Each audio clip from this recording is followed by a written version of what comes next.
believe we're live. Clap? I don't know if we need to, but actually, no, we do.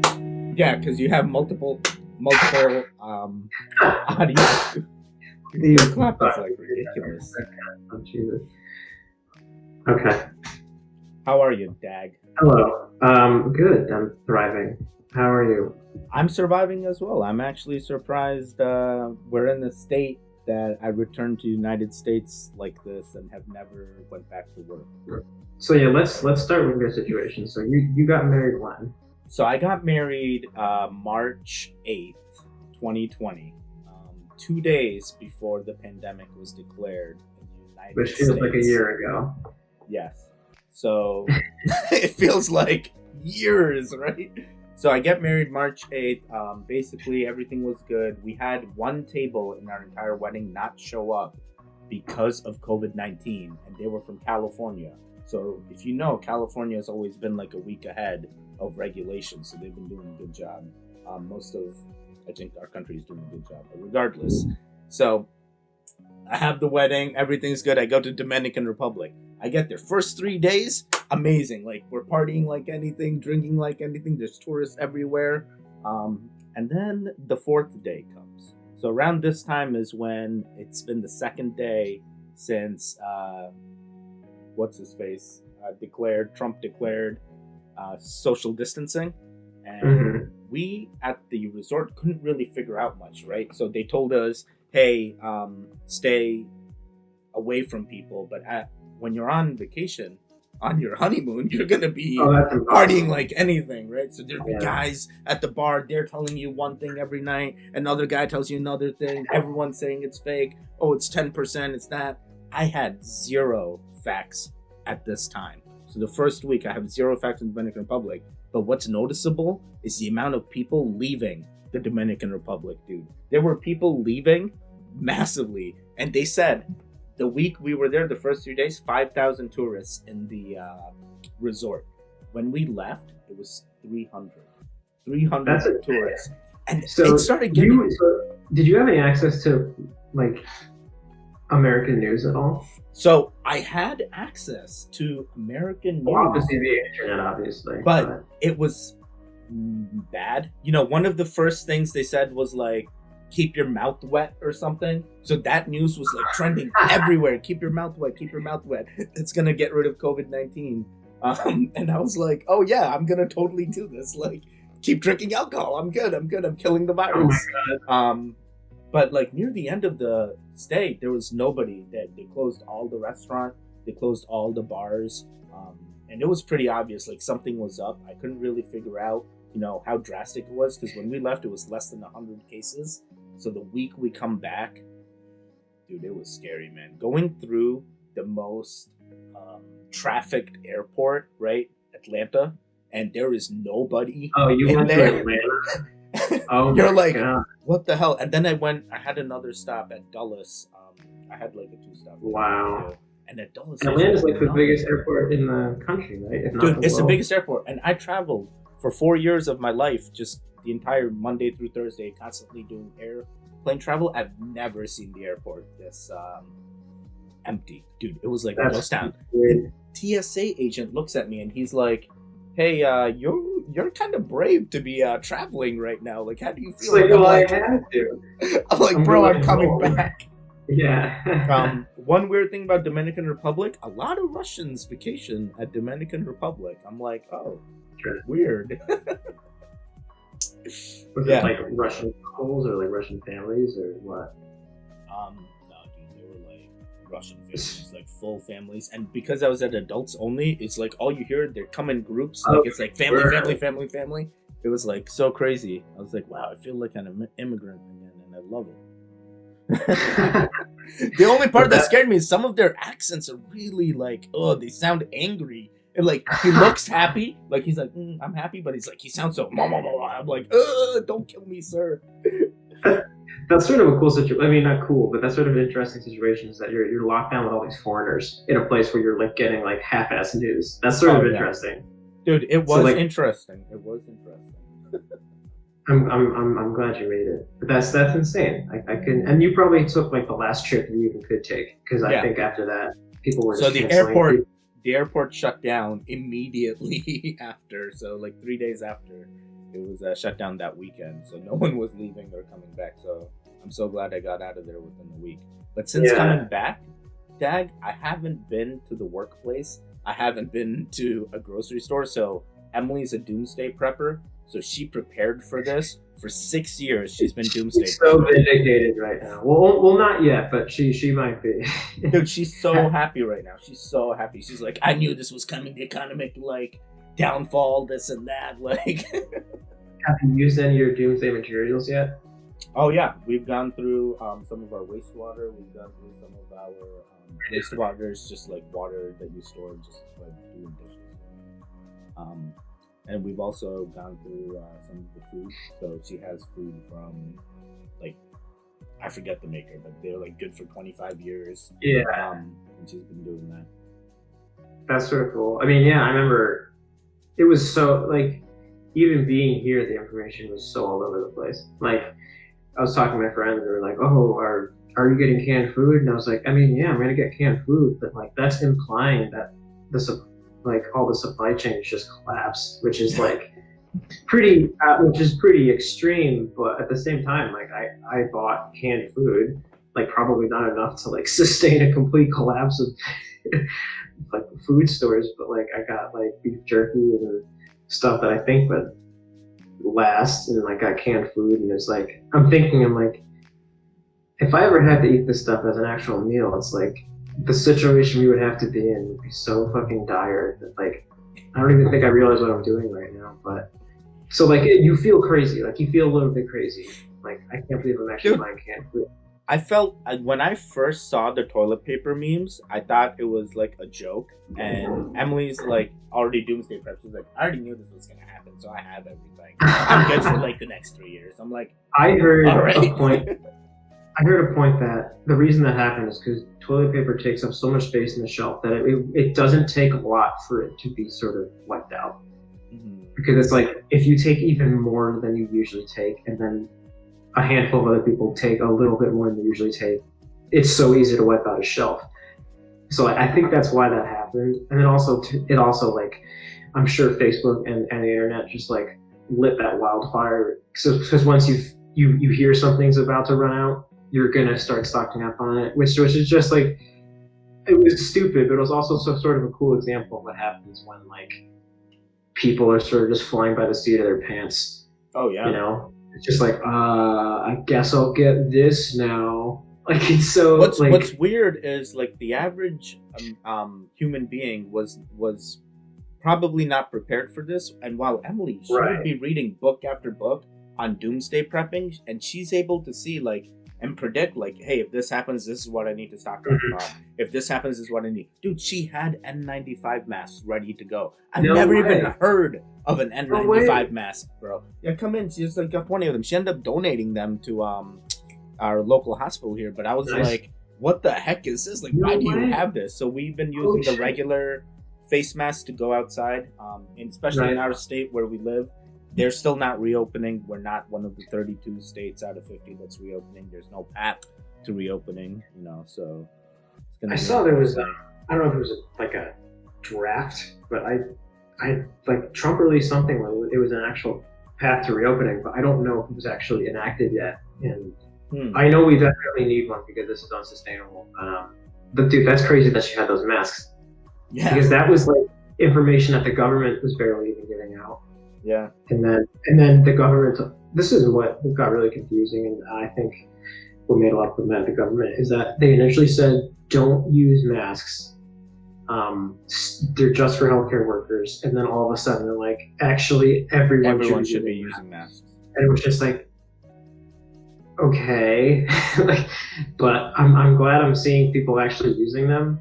I remember at first it was like when they first announced that you should use it, it was like half and half. I remember I went to Lowe's and it was like I was one of like maybe 10 people in the store wearing masks, and it was like this does not look good. But now you go out and people are wearing masks, which is Now, like now if you don't wear a mask, they look at you weird. Right, and that's good because being in America, we're really stubborn. It could have gone either way. Like people could have just still not worn masks and like, oh, what are you freaking out about? And there are still those people, but I mean, at least in Connecticut, wherever I go, 99% of people are wearing masks now, which I'm happy about. I think that finally means people took it seriously. I mean, I remember I was one of the people at first who didn't.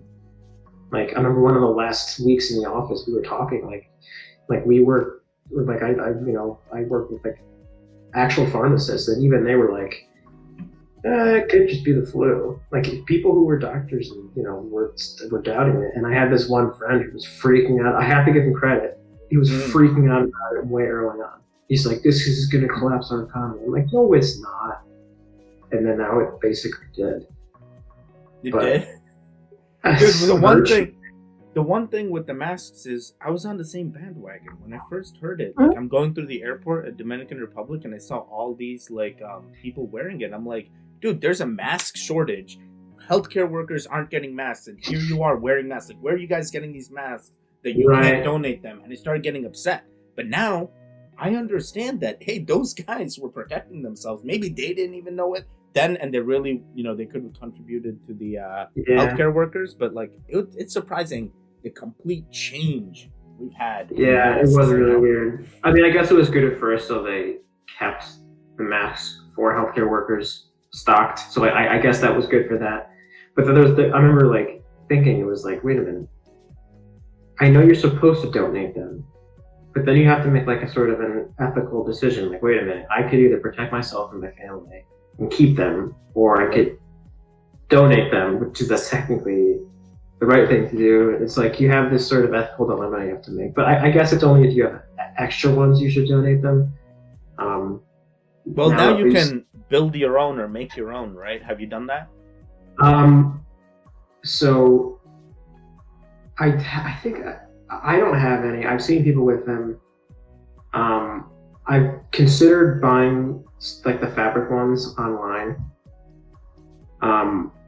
just so you can wash them. Like I'm reusing this disposable one in my car, and it's starting to get really gross. So like I should, but it's like it's one of those things that I just don't think to buy, but I should, probably something I should do. It's not an N95 though. Dude, I really like the disposable ones. You can imprint like anything, like wow, or like a random picture for your mouth or something. I like those. I like the gas mask. Like there's one guy on Instagram where it's the don't step on me snake, but it says don't breathe on me, or it says don't cough on me. I was like, I sort of want that. Yeah, agreed. But I couldn't even tell you how long this has been. It's been at least 2 months, right? Has it been more than that?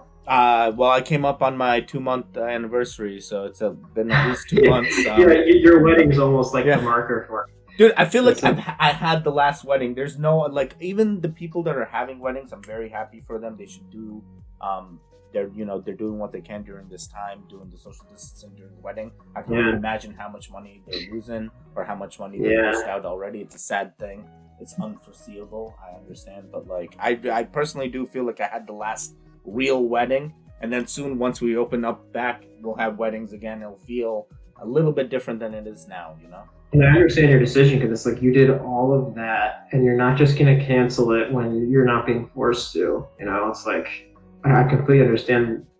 It's like, of course, I wouldn't have the balls to cancel it either. It's like not that you should have, but obviously that was probably something that you were thinking about, and it was like it was weird being. I'll admit it was weird being in a big group, but that was before everything was sort of scary. Like we knew it was here, but that was before there was like this permeating feeling of like, okay, this is actually everywhere. But at the same time, I sort of knew it was everywhere, like even early on in February, I was like, it's probably way more places that we don't know. And I'm just going to assume that like, I probably came in contact with it. It probably made its rounds around the office. Like, who knows? Like, because at that point we didn't we didn't have any really positive tests, but that's because we didn't really have any tests, period. So it's like we were only finding the outliers who were sick and dying. It's like it's such an asymptomatic thing. It was probably everywhere, and we just didn't know. I mean, when you think about it, if the meat packing industry had 4,000 cases where none of them showed symptoms and they all tested positive, that's a problem right there. But there's another problem, right? Recently, I've been seeing there's been a change, and hey, we got the facts wrong. We didn't have all the facts. Now, COVID-19 is not as serious as we initially thought. We can start reopening. Now there's this whole like change even in what they're telling us, in like, hey, maybe we were wrong about this. Let's start opening up. Let's start reopening the economy. That also scares me a little, because now you're dividing the nation again, as you've done with the masks, now with this. It's like, hey, do you start reopening, go back, start visiting? Or do you reopen with the regulation and then hope that people will just start buying and the economy comes back? Well, there's numbers that there's some people who have been ringing the bell about how like there's so many unemployed at this point. It's only going to get worse, and compounded by the fact that the jobs that they lost are not necessarily going to come back, because there's a lot of industries that are going to sort of die off. Like, it's like, obviously restaurants are going to die, but I think the way we interact with restaurants is going to change big, like in a huge way, because it already has. And it's like, the question is, okay, say they do open things up, are you going to be comfortable in a restaurant again? It's like, not for a long while. So a lot of jobs that are gone are probably not going to come back either at all or just for a long time. But let's think about it, right? So now, one of the things so as soon as I came back from the Dominican Republic, I didn't even think about opening, Emily's Emergency Food or anything. I just basically called up Uber Eats or Grubhub, whatever it may have been, and I was like, all right, there's still food available. And they were like, no contact delivery. Boom, they left it on my doorstep. I picked it up. And I'm like, it changed. It's completely changed. The people have adapted to this norm, right? So now this is the norm. Going forward, it could be. It's actually a good thing in some aspects where you're learning safe. It's like, hey, you're kind of in my personal bubble. 6 feet, it's a big personal bubble, but like, it's good that like we're adapting. We've shown as humans we're able to continue. Yeah, it's also kind of different now. I'm sure Andrew Yang is just like, I told y'all. Like, I told you about universal basic income, and now you're basically doing it. Yeah, I know it's not the same, because his is probably based off of the private market, and this is based off of just like printing money. But, I know, but like even the $1,200 or what every American got, the stimulus checks, the Trump bucks, if you will. He's so happy, man. He's so happy. He's like, this is what I wanted. Like, this is me showing you, like, I can survive, which is great, because even. I've seen the reserves, whoever maybe they've been asked to come help, food pantries, wherever they can. Humans are actually still coming together, even at this time. Yeah, and there's a point to be made where the news is probably, I've heard the term like nut chasing, where they just find the craziest people and then blow that up to seem like that's what everyone is doing. Mm-hmm. Like those crazy people who were protesting, and like, I think the first one was like Michigan, where it was like those crazy people with guns who were like, open up the government again. And then now it's like, there seems to be more protests like that. And it's like, obviously those people are crazy, but what is it with protests and bringing armed, like coming there armed? Like, what is that? That's a very good question. And it's probably fucking so many different reasons, but it's probably because it's a show of power. Like, we are the citizens that have the power. Don't forget that. And also, there's just people who like to show off guns. It's just like, there's probably a principle, and then there's probably just like a stupid reason. It's like those people who put like gun stickers on their cars. It's like there's so many different groups of people in in protests like that, and there's probably actually some smart people in those protests, and that's the difficult conversation to have. It's like there's probably some people with half a brain in those protests, but A, they shouldn't be blocking traffic. They shouldn't be endangering people, and B, like they need to work on their message. Like that lady yelling at the nurse, like, what do you do? Like, we're just having the wrong conversation at the right time. Like, obviously we should be having a conversation about this, but everyone's doing it the wrong way. Dude, you're absolutely right. It's because there is an argument to be made for opening up the government, but not in that way. Like, don't make the argument in that way. Dude, this is my thing. You can open up the government, but one thing you shouldn't be doing when you're protesting is stopping essential workers from going to their workplace, bro. If a nurse needs to stop in the middle of traffic and go on FaceTime or whatever he was on live and tell you guys to stop so he can get to his workplace and help his patients, that's just an embarrassment as a human being that you are part of that movement. Yeah, I don't know if that's just mob mentality or people like simply not understanding what's going on, right? both in the world and literally like around them at the time, right. Like. No, but even if it's not mob mentality, even if this wasn't coronavirus, if we had any type of protest, even without coronavirus, and you're stopping people from doing their job, that's just you being a horrible human being. You're just being selfish I don't make a point. Because if it was your kid, your uncle, your grandparent, even yourself, and your nurse could not come to that place, that kind of upset me a lot. I was like, I cannot believe that.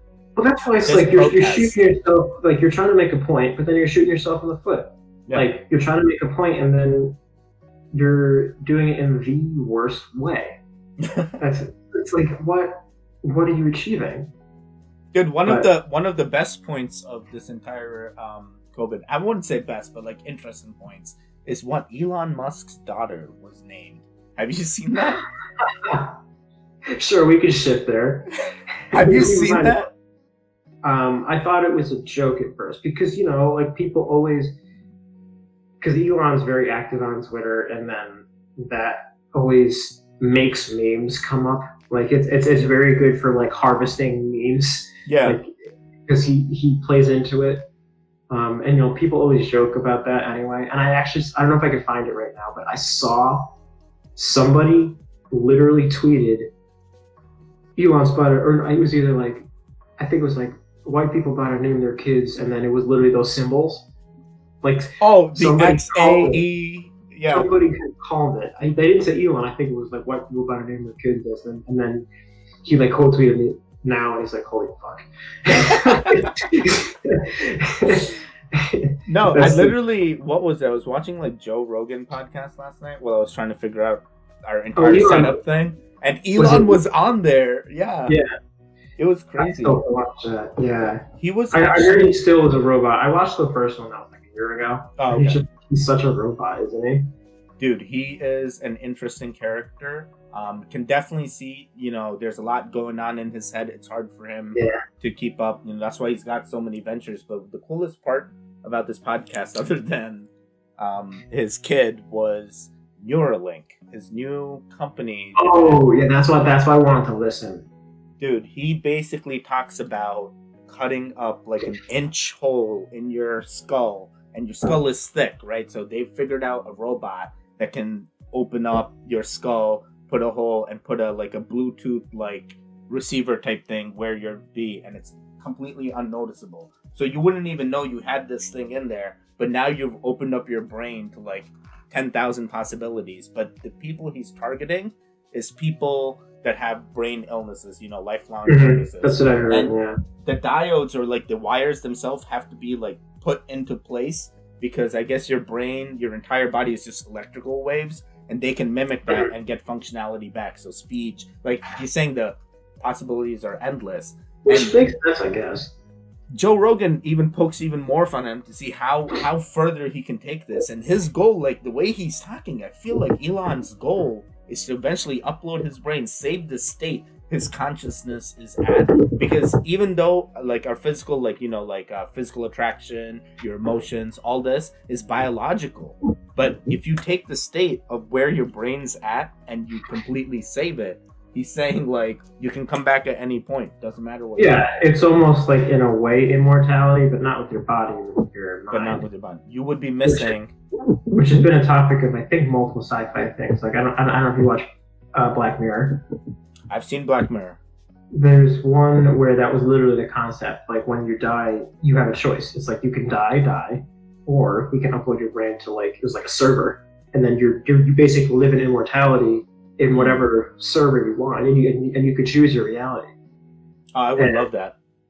And then I think there's actually a show on Amazon now that's a little of the same concept. But like the fact that sci-fi isn't even really sci-fi anymore is a little spooky. But dude, I mean, that's just for me as a technology guy. That's just one more step closer to singularity, which is where I want to be. That, you know, even during this pandemic, if we just had cars and everyone had access to cars, it would be a great feeling, right? If you had access to just like continue on with your brain without a biological body and you wouldn't have to lose loved ones or anything, I think that's a great feeling.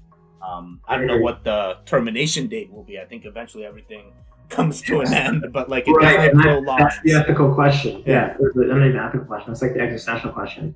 But I think so Neuralink, the way I understand it, that's basically what an android is, right? You're like half and half. Yeah, so you are now becoming a cyborg, if you will. So you're gonna have yeah, but that's crazy. I mean, but the thing is, if the purpose is to fix something, then it'll definitely get fast tracked. You know, if the purpose was just to fuck around with your brain, it might be a little morally gray. But if the purpose is to fix something, then like it's definitely it'll get funding, it'll get testing probably. Right.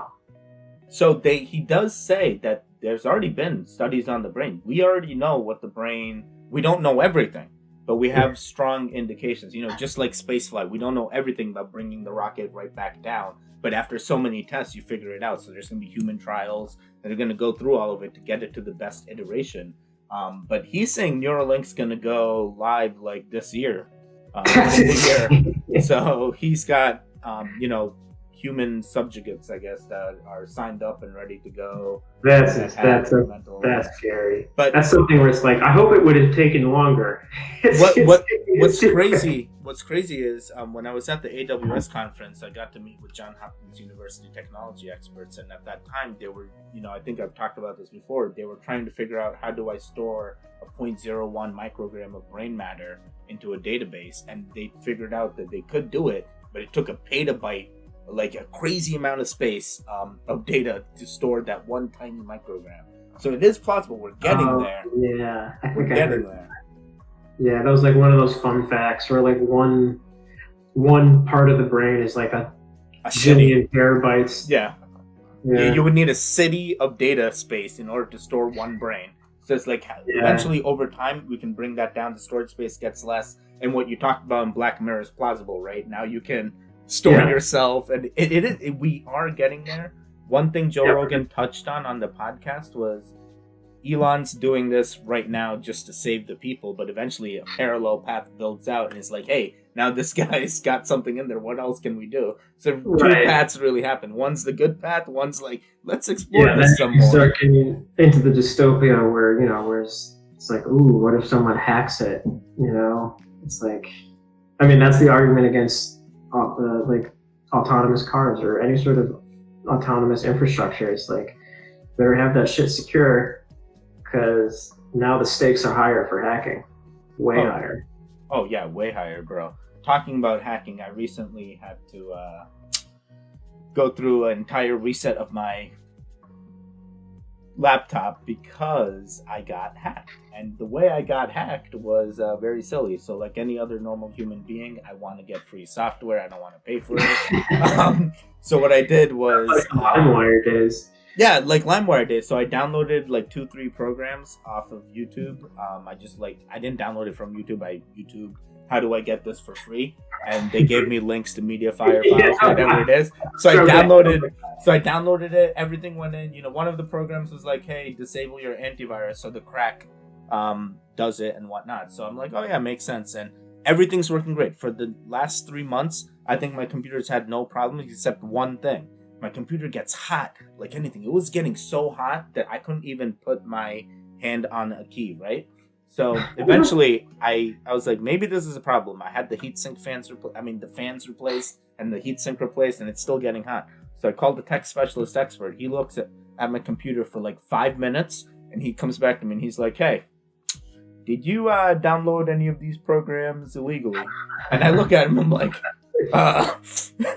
do I tell him? Do I not tell him? Like, he works for the manufacturer, right? And I'm like, yeah, I may have. And he's like, dude, your computer is infected with Bitcoin mining. There's Bitcoin mining happening with your video card, and that's why it's hot only in this one area. And they spoofed it.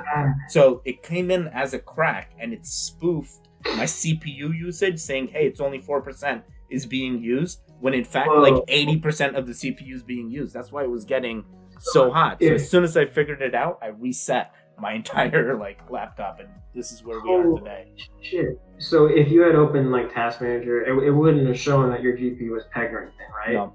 No.